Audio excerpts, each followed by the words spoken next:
Mi religión es más importante que la tuya, la mía es verdadera, la tuya no es verdadera. ¿A dónde nos lleva esto? ¿A dónde nos lleva? Que alguno responda. ¿A dónde nos lleva?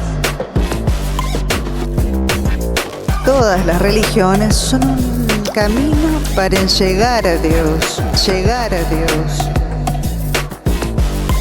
Nosotros somos todos hijos de Dios, hijos de Dios, hijos de Dios. ¿Entendido? El 13 de septiembre del 2024, el Papa Francisco terminó su última participación en Singapur como parte de su gira apostólica por Asia y Oceanía. Esta reunión tuvo un carácter interreligioso, con un auditorio repleto de jóvenes de diversas religiones, que fueron a escuchar lo que el Papa tenía que decirles, ya que Singapur es el país con la mayor diversidad religiosa en el mundo. Es en este escenario que el Papa hizo las declaraciones que han sorprendido a propios y extraños. Todas las religiones son un camino para llegar a Dios y todos somos hijos de Dios. Ahora tomo algo de aquí que quería decirles. Una de las cosas que más me ha impactado de ustedes, jóvenes, es la capacidad del diálogo interreligioso. Y esto es muy importante. Porque si ustedes empiezan a pelearse, mi religión es más importante que la tuya, la mía es verdadera, la tuya no es verdadera, ¿a dónde nos lleva esto? ¿A dónde? Que alguno responda. ¿A dónde nos lleva? A la destrucción, respondió un joven. Todas las religiones son un camino para llegar a Dios. Voy a hacer una comparación. Son como distintos idiomas, distintos lenguajes para llegar allí, a Dios. Pero Dios es Dios para todos. Y como Dios es Dios para todos, nosotros somos todos hijos de Dios. Pero mi Dios es más importante que el tuyo. ¿Es verdad eso? Hay un solo Dios allí. Los nuestros son idiomas, caminos, lenguajes para llegar a Dios. Algunos Sikh, algunos musulmán, algunos hindi, hindú, algunos cristiano, pero son distintos caminos. ¿Entendido? Las declaraciones emitidas por el Papa Francisco han generado una gran indignación en diversos grupos católicos. Además, algunos evangélicos han aprovechado para tirarle y darle con todo a sus afirmaciones en esta conferencia. Pero, ¿lo que dijo el Papa tiene relevancia? ¿Es importante? ¿Debe llamar la atención? Para mí no es nada nuevo. El Papa Francisco llegó con su bandera del diálogo interreligioso desde que tomó su lugar en la silla papal. En varias oportunidades, el Papa Francisco ha subrayado su compromiso con el ecumenismo, afirmando que el ecumenismo es una prioridad, no solo con las diferentes confesiones cristianas, sino también con las diferentes religiones en el mundo y los no creyentes. Para lograr ese ecumenismo, se necesita un diálogo interreligioso que lo permita. Escucha cómo se le presentaba al Papa allá por el 2013. El Papa Francisco anunció que las prioridades de su pontificado serán luchar contra la pobreza material y espiritual y tender puentes con el Islam. Así lo aseguró ante el cuerpo diplomático acreditado en la Santa Sede, que representaba a cerca de 180 países y organizaciones. El Papa rechazó el trono de madera y oro utilizado por otros pontífices y utilizó un sencillo sillón. Francisco recalcó que va a intensificar el diálogo entre las distintas religiones, en primer lugar con el Islam, así como con los no creyentes. Desde su elección hace 9 días, el Papa ha invitado varias veces a los no creyentes a ser aliados para la defensa de la justicia, la paz y el medio ambiente. Por respeto a ellos y a quienes procesan otras religiones, no quiso impartir a los 5.000 periodistas que cubrieron su elección la bendición con la mano como era habitual en sus predecesores. Un estilo diferente con el que quiere marcar su pontificado. El Papa no ha tenido una postura clara de lo que él representa. Sus palabras tratan de no ofender a nadie. El evangelio que él proclama no ofende a nadie, porque es una persona políticamente correcta. Manuel Ajenco, en su opinión para El Economista, describe que una persona políticamente correcta es aquella que toma en cuenta los valores de todos los grupos humanos y evita cualquier posible discriminación u ofensa hacia ellos por motivos de sexo, preferencias sexuales, ideología política, religión, raza y un largo etcétera que va desde el modo de vestirse y la predilección gastronómica hasta el amor desproporcionado por los animales. Si bien es importante tomar en cuenta los valores de todos, este tipo de actitud muchas veces no deja claro cuál es la postura que se tiene en determinado tema. El Papa, al ser el representante de Cristo sobre la tierra, tiene que dejar claro los intereses del reino que representa. En los evangelios podemos darnos cuenta de que Jesús no tenía miedo de ofender a nadie. En Juan 6 se produce un suceso que nos deja claro la actitud de Jesús. Jesús no insistió para que los discípulos que se sintieron ofendidos por sus palabras se quedaran. Si se sintieron ofendidos, se podían ir, lo cual ocurrió con muchos que le seguían, porque no podían entender que Jesús era el único pan que el hombre necesitaba. El mensaje de Jesús por naturaleza es ofensivo, porque deja fuera la oportunidad de que exista otra forma de llegar a Dios.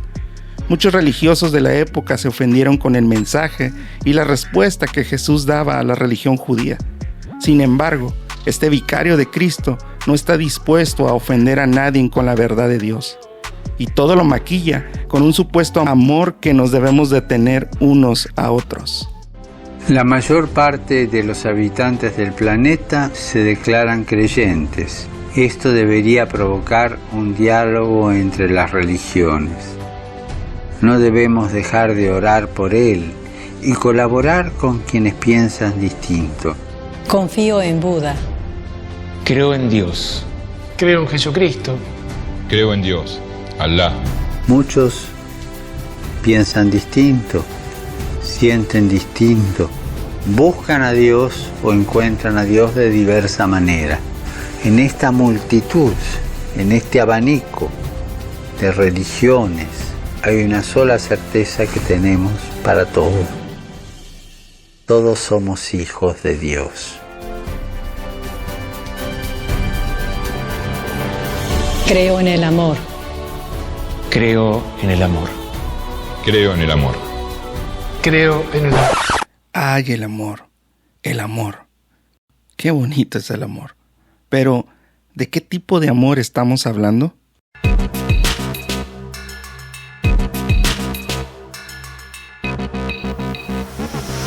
¿Por qué muchos grupos católicos y evangélicos están sorprendidos por las declaraciones del Papa Francisco? Simplemente porque estas declaraciones son una contradicción a lo que dice el Evangelio. En 1 de Juan 4, 14 al 16 se lee: nosotros hemos visto y testificamos que el Padre ha enviado al Hijo, el Salvador del mundo. Todo aquel que confiese que Jesús es el Hijo de Dios, Dios permanece en él y él en Dios. Y nosotros hemos conocido y creído el amor que Dios tiene para con nosotros. Dios es amor. Juan dice que todo el que confiese que Jesús es el Hijo de Dios, Dios permanece en él. Lo que dijo el Papa va en contra de lo que dice Dios en su palabra. No puede haber amor verdadero de Dios si no se cree en su Hijo. El Papa iguala al cristianismo con el resto de religiones, ofreciendo el cristianismo como un camino más para llegar a Dios. Y esta es una declaración llena de sincretismo. Pero, ¿qué es el sincretismo? El sincretismo es un término que se usa para describir la combinación de dos o más tradiciones culturales, creencias u opiniones, con la integración de elementos de distintas sociedades para formar un nuevo sistema. En este caso, se puede hablar de un sincretismo religioso que al combinar diferentes religiones, creencias, ritos y doctrinas, se forma una nueva religión. Y a todo esto, ¿qué dice la Biblia?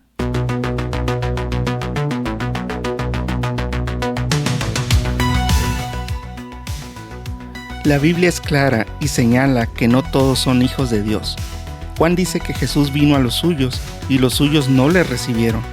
Mas a todos los que le recibieron, a los que creen en su nombre, les dio potestad de ser hechos hijos de Dios, los cuales no son engendrados de sangre, ni de voluntad de carne, ni de voluntad de varón, sino de Dios. Para ser hijos de Dios, se necesita creer en el único camino, Jesucristo. Pablo también escribió en Romanos 8:14 que los hijos de Dios son guiados por el Espíritu. Es el Espíritu que da testimonio del único camino al verdadero Dios, Jesucristo. Asimismo, Pablo les escribió a los corintios diciéndoles que no se unieran en yugo desigual con los incrédulos, porque ¿qué compañerismo tiene la justicia con la injusticia? ¿Y qué comunión la luz con las tinieblas? ¿Y qué concordia Cristo con Belial? ¿O qué parte el creyente con el incrédulo? ¿Y qué acuerdo hay entre el templo de Dios y los ídolos? Porque vosotros sois el templo del Dios viviente. Como Dios dijo, habitaré y andaré entre ellos, y seré su Dios, y ellos serán mi pueblo. Por lo cual, salid en medio de ellos, y apartaos, dice el Señor, y no toquéis lo inmundo, y yo os recibiré, y seré para vosotros por Padre, y vosotros me seréis hijos e hijas, dice el Señor Todopoderoso. Si eres observador, te darás cuenta de que los hijos y las hijas de Dios son aquellos que salen de en medio de los incrédulos. Son hijos e hijas los que dejan de tener compañerismo con la injusticia, comunión con las tinieblas y concordia entre Cristo y los ídolos. Como hemos visto, no todos son hijos de Dios. Son hijos de Dios los que se apartan de los incrédulos. Y apartarse de los incrédulos es reconocer que solo hay un camino, el camino de la luz de Dios. No todos los caminos llevan a Dios. Hay caminos que al hombre le parecen rectos, pero que acaban por ser caminos de muerte. Proverbios 14:12. La gente toma diferentes caminos como religiones, creencias, pensamientos o filosofías, pensando que van a llegar a Dios. Pero el único camino que los puede llevar al verdadero Dios es Jesucristo. Entonces, ¿todas las religiones son un camino para llegar a Dios? ¿O todos somos hijos de Dios? La respuesta es no. Solo a aquellos que han creído en Jesús se les dio la potestad de ser hijos de Dios. Cree en Jesús, el único camino, y serás un verdadero hijo de Dios.